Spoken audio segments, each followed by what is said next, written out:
Terima kasih pemirsa, Anda masih bergabung bersama kami di Berita Padang. Berikut kami sajikan kembali 3 berita utama hari ini.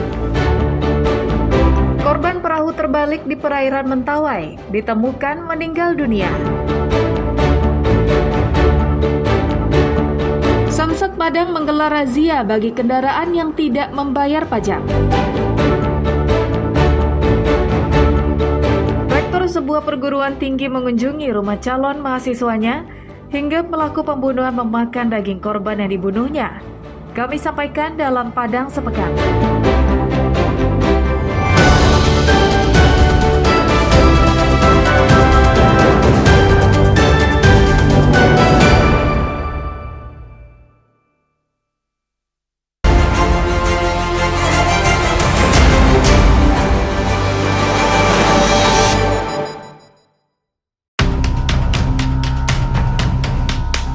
David adalah putra daerah dari Kecamatan Malala Agam yang berasal dari keluarga kurang mampu.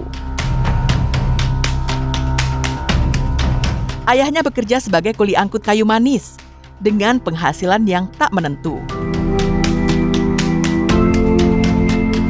Meski demikian, David mampu lulus di ITB yang diterima di Fakultas Teknik, jurusan Teknik Elektro dan Informatika, melalui jalur seleksi nasional berdasarkan prestasi atau SNBP. Bagi warga kampungnya, keberhasilan David menembus salah satu universitas terbaik di negeri ini merupakan sebuah prestasi yang sangat luar biasa. Keberhasilan David menyebar dengan cepat di media sosial. Saat warga mengetahui David kesulitan biaya transportasi untuk berangkat ke Bandung, tanpa dikomando oleh siapapun, warga bergotong royong mengumpulkan dana untuk membantu biaya keberangkatannya ke Bandung. Bantuan juga datang dari komunitas perantau asal Malala di Bandung. Cerita itu sampai ke telinga Rektor ITB yang kemudian datang berkunjung ke rumah David. Rektor ITB memberikan bingkisan dan pesan semangat.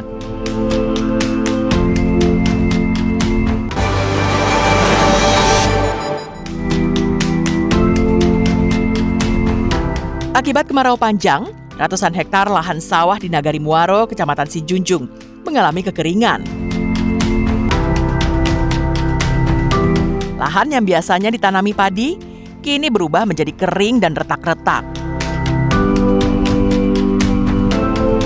Hal ini terjadi karena daerah itu tak diguyur hujan dalam 2 bulan terakhir, sehingga ratusan hektar lahan sawah tak bisa untuk diolah petani.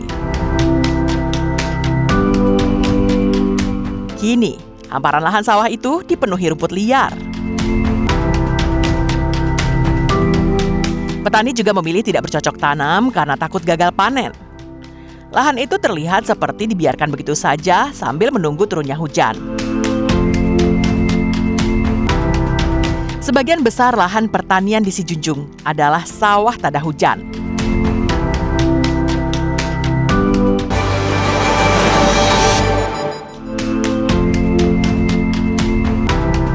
Nasib petani di Nagari Campago Barat, Kecamatan Limakoto, Kampung Dalam, Padang Pariaman, sungguh memilukan. Betapa tidak, selama 5 tahun saluran irigasi tidak berfungsi sama sekali. Bahkan, saluran irigasi itu dipenuhi tanaman liar. Pondasi irigasi rusak dan pintu airnya pun telah jebol, sehingga aliran air ke saluran irigasi tidak berfungsi. Hal ini disebabkan karena rusaknya irigasi Kampung Belimbing di Nagari Pilubang. Irigasi yang dibangun tahun 2009 itu telah berulang kali rusak dan diperbaiki warga. Namun tidak bisa digunakan lagi sejak tahun 2020 karena dihantam air bah dari Sungai Batang Duku. Akibatnya, sekitar 250 hektar sawah terpaksa harus menggunakan sistem tada hujan. Jika musim hujan tiba, petani bisa bercocok tanam dengan lancar. Tapi jika musim kemarau, seperti yang terjadi saat ini, petani menjerit.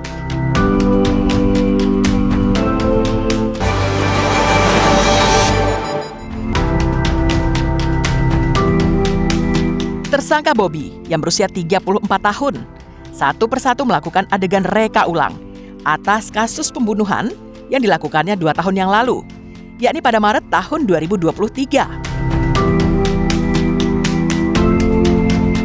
Sekilas, rekonstruksi itu terlihat seperti biasa. Pelaku memperagakan 18 adegan.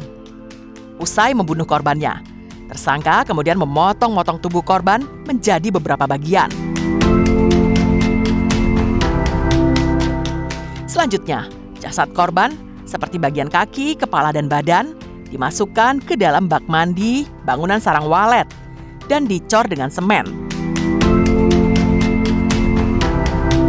Yang mencengangkan, tersangka juga memakan daging dari tubuh korban yang tersisa. Hal ini cukup mengagetkan karena terungkap saat rekonstruksi. Selama pemeriksaan, pelaku tak pernah menceritakannya kepada polisi.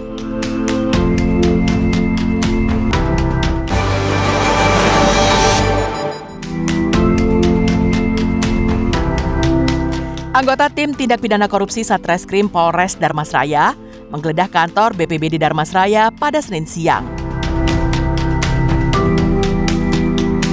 Petugas melakukan penggeledahan di berbagai ruangan di kantor itu selama lebih kurang 4 jam.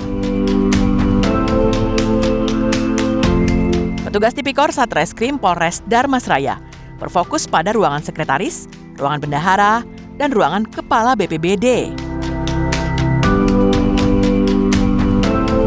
Petugas menyita sejumlah barang bukti berupa surat-surat dokumen, sejumlah arsip data, serta komputer milik kantor BPBD Darmasraya. Menurut data, dana penanggulangan COVID-19 3 tahun itu berjumlah sekitar 800 juta rupiah yang sumbernya berasal dari dana pemerintah pusat.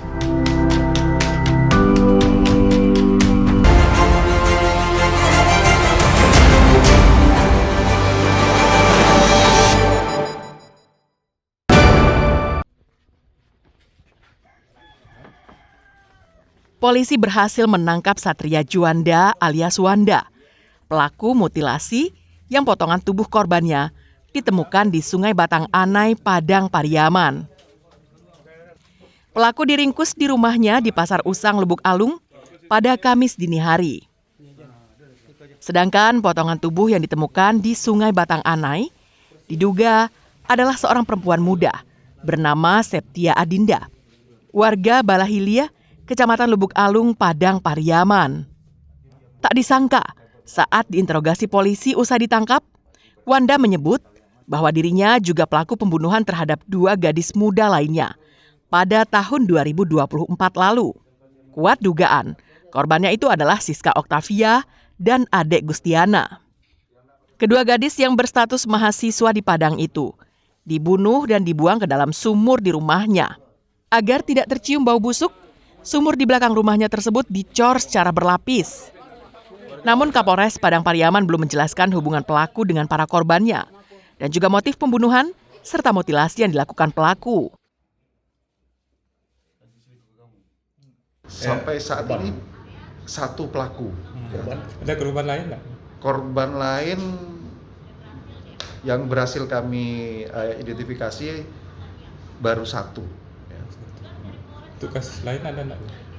Kasus lain ada dan ditemukan juga pelaku ini juga melakukan tindakan pembunuhan di 1 tahun sebelumnya. Hingga kini, polisi masih memeriksa pelaku secara intensif untuk mengungkap pembunuhan sadis yang dilakukannya terhadap para korbannya. Sebelumnya, warga Batang Anai, Padang Pariaman digegerkan dengan penemuan potongan tubuh yang tidak lengkap di perairan Kasang pada Selasa dan Rabu. Eki Rafki melaporkan dari Padang Pariaman.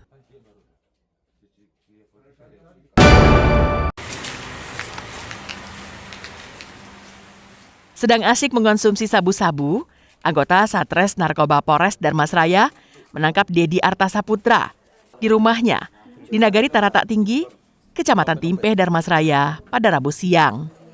Polisi kemudian melakukan penggeledahan di dapur rumahnya dan menemukan barang bukti berupa alat untuk mengonsumsi sabu-sabu dan 1 paket kecil sabu-sabu yang ditemukan di dalam kantong celana Dedi.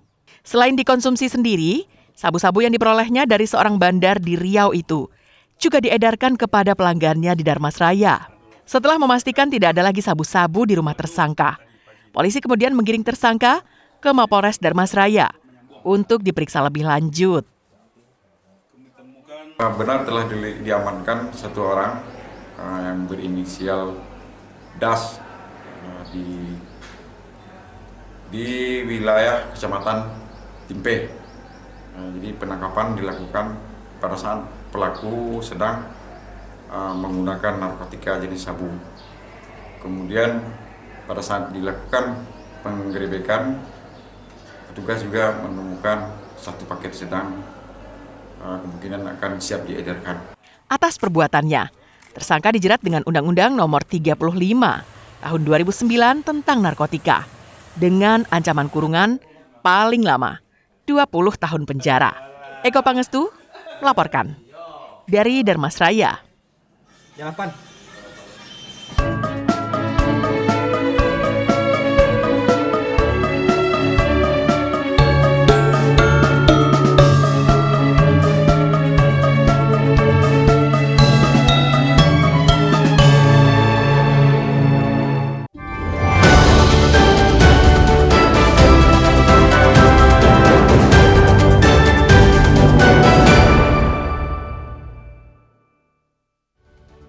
Dunsana dimanapun Barado, sampai di sini dulu perjumpaan kita untuk hari ini. Saya Putri Febrina Marlini bersama dengan tim redaksi yang bertugas mohon pamit undur diri. Terima kasih atas kebersamaan Anda, tetap semangat dan sampai jumpa.